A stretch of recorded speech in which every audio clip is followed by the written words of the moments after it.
J'étais un gamin classique de banlieue à tenir les murs dans les halls d'immeubles et à dealer ou à trouver différentes manières pas très légales de s'en sortir. Un jour, votre mère vous force un peu à aller à la médiathèque avec votre sœur parce que vous étiez plutôt un cancre à l'école. Ouais, ma mère me force à aller à la bibliothèque, enfin à la médiathèque.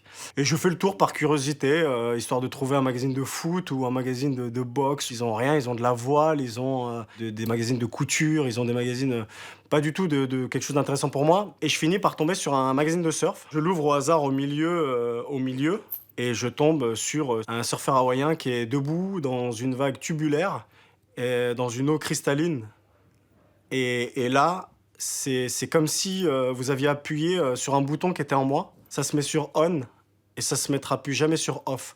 Je savais que j'étais surfeur, mais il y avait que moi qui le savais. Alors que vous êtes un gamin d'Orléans qui ne sait même pas nager. À ce moment-là, je suis pas sportif, je sais pas nager, je n'ai aucun rapport avec la mer, ni de près ni de loin, parce que sur Orléans, la mer est loin, comme on peut se l'imaginer et le savoir. Et au Maroc, je suis pas du tout issu du bord de mer, je suis du Moyen Atlas, dans les montagnes.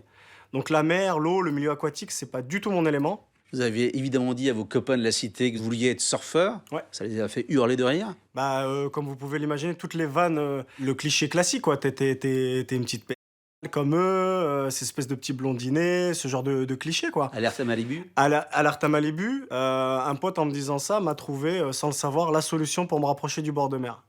Et je me suis dit, mais t'as raison, c'est clair, sauveteur en mer, c'est ce qu'il faut faire pour se rapprocher du bord de mer.